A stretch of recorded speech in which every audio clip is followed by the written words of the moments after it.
The Psychology of Overthinking. Why your brain won't shut up and how the Stoics fixed it. It's midnight.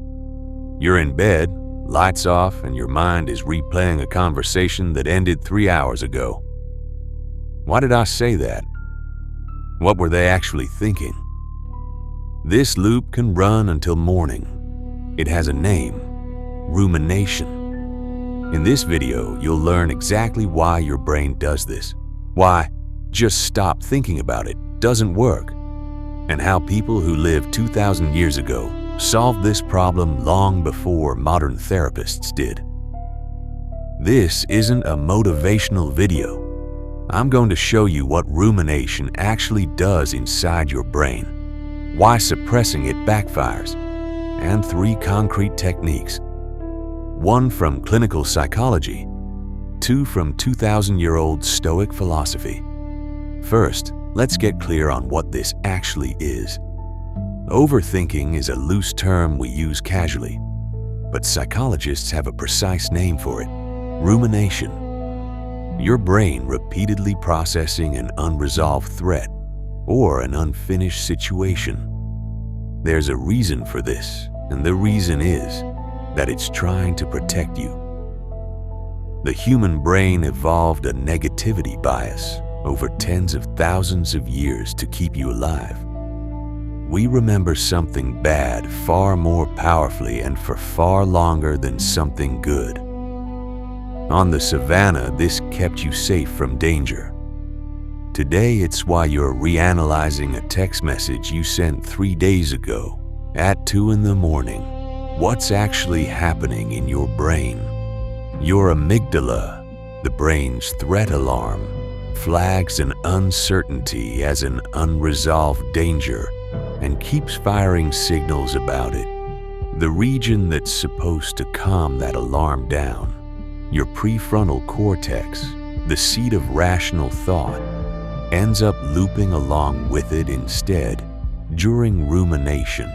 So your mind thinks it's trying to solve something, when really it's just replaying the alarm at full volume. Remember the Zeigarnik effect from the last video? The way your brain treats unfinished tasks like an alarm that won't stop ringing? Rumination is that same alarm at its loudest. Your brain's way of nagging you that a threat hasn't been resolved yet. And when it becomes chronic, the cost is real. Worse sleep, more decision fatigue, and a direct link to anxiety and depression. This isn't a quirky mental habit. It's a measurable drain on how your brain functions the next day. So what's the obvious solution? Just stop thinking about it. This is exactly where psychology delivers bad news. In 1987, psychologist Daniel Wegner ran a famous experiment. He gave participants a single instruction: don't think about a white bear. The result? Everyone thought about the white bear, including people who'd never thought about a white bear before being told not to. Wegner called this ironic process theory.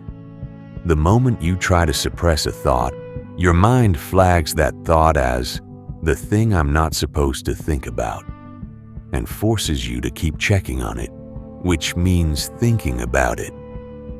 That's why just don't think about it doesn't work. It does the opposite. So what actually works? Here's what's interesting. The Stoic philosophers knew that suppression didn't work 2,000 years before modern psychology proved it scientifically. Their solution wasn't suppression. It was changing your relationship to the thought. The first technique comes from Epictetus, the Dichotomy of Control. Epictetus split everything in life into 2 categories: what's within your control, your thoughts, your reactions, your actions, and what isn't, how others judge you, the past, the outcome. Most rumination comes from mentally trying to solve something that was never yours to solve. Reanalyzing that message from 3 days ago gives you the illusion that you can still control the other person's reaction. But you can't. It already happened. It's already over. The practical move: when your mind gets stuck on something, ask one question: is this actually mine to control right now? If not, it's not a problem to solve. It's something to release. Just making that distinction helps your brain move the issue out of the active threat category. The second technique is something modern therapy and the Stoics independently arrived at: separating yourself from the thought. In therapy, this is called cognitive diffusion, saying, "I'm having the thought that I'm going to fail," instead of, "I'm going to fail." It sounds like a small language shift, but it sends your brain a completely different signal. The thought is no longer a fact, it's something you're observing. Marcus Aurelius did this every night, even while running an empire, writing his thoughts down in his journal to get them out of himself. A thought written on paper is a different thing from a thought spinning in your head. Now, it occupies the page, not you. There's a reason this works beyond just the language trick. It's the same principle behind cognitive load distribution, something we touched on in the last video. Your working memory can only hold so much at once, and an unresolved thought sits in that small space, occupying room that could go toward literally anything else. The moment you externalize it onto paper, into a note, it doesn't matter where, your brain treats it as filed, handled, no longer requiring active memory. This is part of why so many people under real sustained pressure, therapists, elite performers, people who make high-stakes decisions for a living, almost universally rely on some form of written outlet. It's not a soft habit. It's memory management. Try this tonight. Write down whatever's occupying your mind, not as "I am," but as "I'm having the thought that." The difference is small, but it's real. The third technique combines both. In modern cognitive behavioral therapy, there's a method called the worry window. You set aside one fixed 10-minute block in your day for nothing but worrying. When a worry shows up during the day, you don't suppress it. You say, "Not now, 6 o'clock," and write it down. Once your brain learns that the worry has an appointment, it stops sounding the alarm as often throughout the day. Seneca's technique is closely related but takes it one step further. Premeditatio Malorum, negative visualization.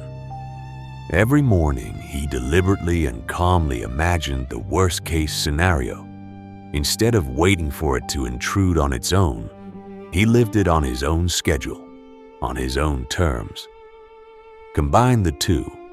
Once a day, set a fixed 10-minute worry appointment. In that window, deliberately think through the worst-case scenario. Accept it, then let it go. Every anxious thought that shows up the rest of the day gets the same answer. "I have an appointment with you. We'll talk then." Let's make this concrete, because these 3 moves are easy to agree with and hard to remember at midnight. Say you sent a message to a friend last night, something a little vulnerable, maybe an apology, maybe just an honest opinion, and by midnight they still haven't replied. Your mind starts running. Did I say too much? Are they upset? Should I send a follow-up? Round and round. First move, the dichotomy of control. Is their reply time actually in your control? It isn't. You already sent the message. What happens next belongs entirely to them, their schedule, their mood, 100 things that have nothing to do with you.